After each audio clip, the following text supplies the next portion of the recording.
When you see a big deer like that, big wide frame, big drop tine, it's hard to keep your composure. And bam, there's Super Duty, and it's game on. These strategies resulted in the biggest buck of Dan's life.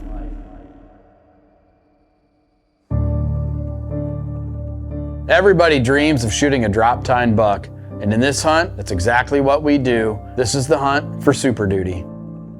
Super Duty is a deer that he was never really on my radar in the years past because he just wasn't big enough. I always had a bigger deer to hunt, so I wasn't paying a lot of attention to him. Well, then in 22, Super Duty just exploded, and he threw a big drop-tine, and he really became a specimen.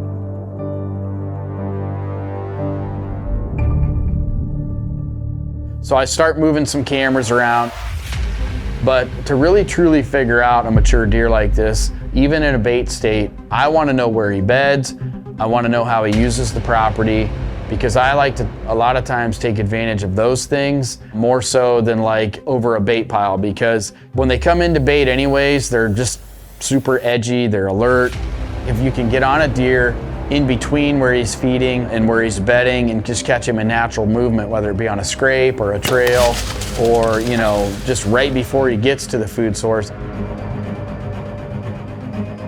I've got one spot on this lease that we've had a lot of luck with using a redneck ghillie blind.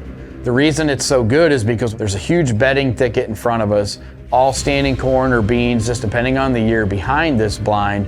And it's kind of an area that we put a clover plot in, we mowed it out, we drilled a clover plot in there, we made a little water hole with a water tub. These deer just actively use this area right here a lot. So it just works out real well to catch these deer staging in this little green plot before they head to the bigger field.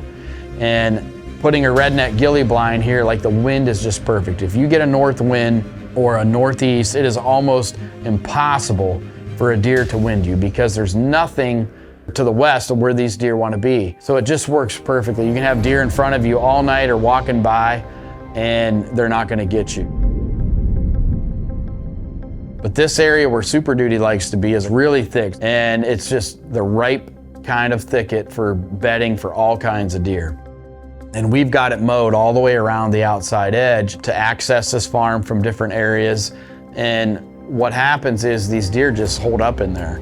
So getting those deer to come to this clover plot or this water hole, it's imperative because they like to run the edge of this thicket then, going from one woods to another. There's kind of some connecting spots.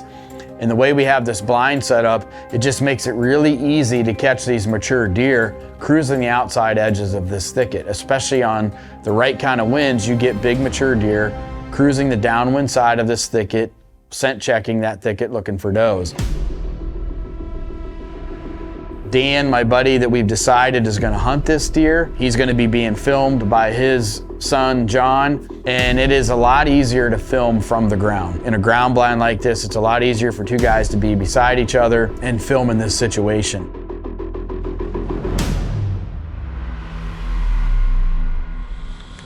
We're already seeing some deer at the other end of the plot. Looks like they're coming out of the thicket. It's still pretty early. Today's October 3rd, so early in the season. And we started seeing some buck activity as well, so very blessed to have this opportunity to sit here with my son. Super Duty is getting a lot more active. He's definitely cruising the farm looking for does. The wind is perfect. Like, we needed a north wind to get in here to hunt this spot. He's been checking this plot almost daily. They're moving early in this time of year. You know, like they're 3 o'clock, 4 o'clock, they're making appearances.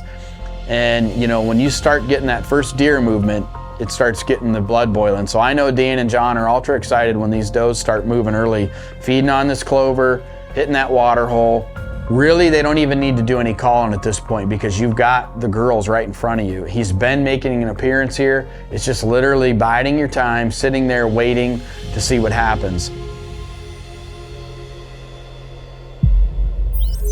He makes an appearance and they don't really need to do anything but just rely on their scent control and hope that he can give them a shot.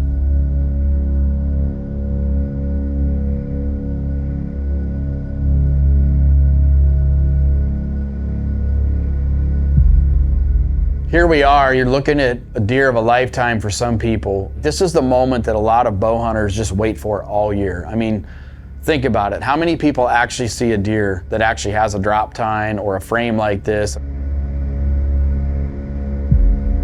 He is a 5.5, 6.5-year-old deer, fully mature, really big rack.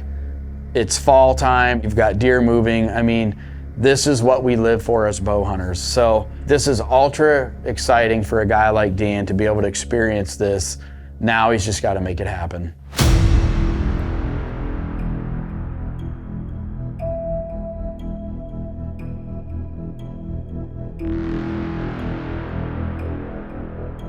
There might have been some times that Dan could have got a shot, but he wants to be extra sure that he gets a good shot on Super Duty, so he's just letting Super Duty do his thing. A lot of times people rush things too much, and sometimes you have to, but a lot of times with these big deer, if the girls are already there, things like that, they're not going anywhere. Just wait for the right shot, let the deer do their thing.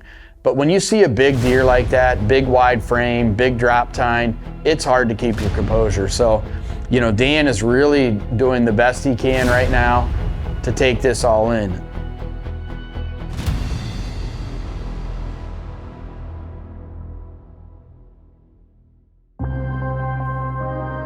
So last night we're sitting in this ghillie blind, and we just had an incredible hunt. Target buck we're after, Super Duty, came out about 40 minutes of daylight, and he just never gave us a shot, but it was cool to see him in daylight. But it's a true testament to this illusion system foam. We had deer literally inside our blind, so we're gonna foam up against today because that worked really well yesterday. At one point we had 5 deer within 5 feet of the blind. None knew were in here, never blew, and it turned out to be a great night. We're gonna foam up and make sure that if a repetition of last night occurs, we'll be prepared and know that our scent is not gonna be picked up by the deer. So let's hope for another good night.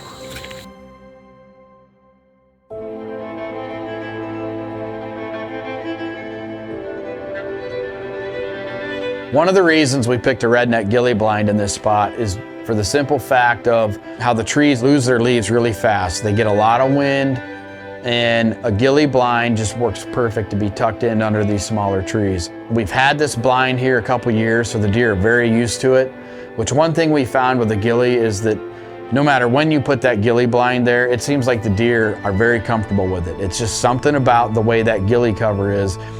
I don't know what it is. I've just had a lot of luck with using the ghillie blinds for a ground blind. So we're back in a stand today.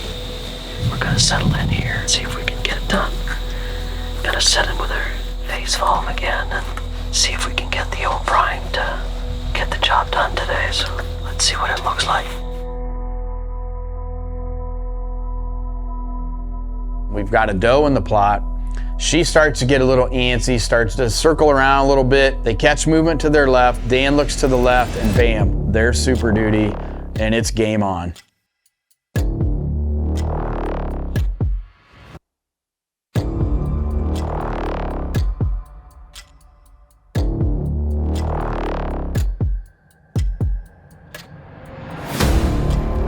So, you know, as Super Duty starts to enter the opening here into this clover plot, obviously big deer like this, you know, they're paying attention, they're cautious, but it's also that rut time of year.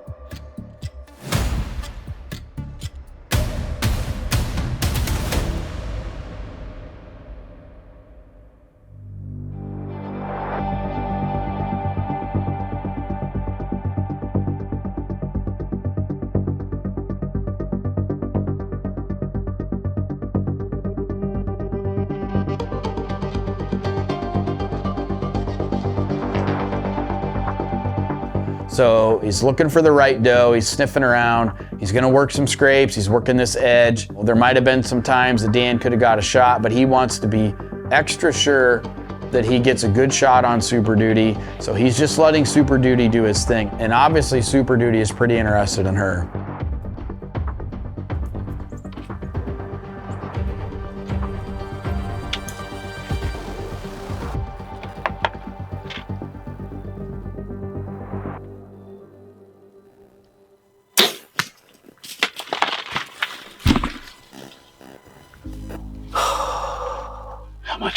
was that? That was way too much fun. But it's a little intense. It didn't go quite the way we had planned. It's about 30 yards. Oh, that was so exciting. So Dan releases, he hits Super Duty, and it's a good shot. I mean, it's not the best shot, obviously, but it's a good shot. It's a lethal shot by far, but Dan's being ultra careful. He wants to make sure that Super Duty's not gonna run off the property, so they're gonna give him all night. And that, as bow hunters in itself, is, that's the challenge we take, is picking up a bow and arrow like that. It's not an easy sport, and so, things are gonna happen. So November 8th, we're blessed to have recovered this deer that we shot last night. Shot was quartering away, hit him a little bit far back, wanted to make sure we get nowhere near the shoulder. Prime bow did his job with a mega meat, really tore him up, and he didn't go 100 yards, but to be safe, we gave him overnight to make sure he was expired and we didn't bump him out. Blessed to no end, and thanks Ben and Dylan for all your help, and this has been really exciting. I'm really happy to share this with my son John and my buddy Todd on the camera. It was a lot of fun to do that together. Something we'll share for a lifetime.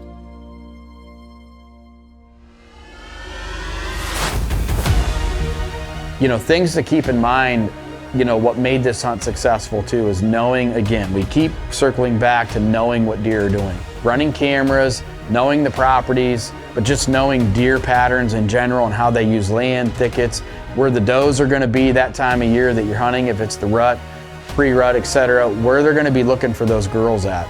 Set yourself up for success. Having a clover plot so close to bedding like that is key. Being able to pull those deer out, get them to feed, stage before they head to the bigger fields. For one, that keeps the deer on your property, gives you a shot opportunity, and it just makes it easier to be successful. Anything can happen, so being ultra scentless is important. Using your phase, using it correctly, keeping your clothes clean, your access in and out of a blind like this is super important. Knowing how deer use the wind in certain situations like this can help you be ultra successful. These strategies resulted in the biggest buck of Dan's life.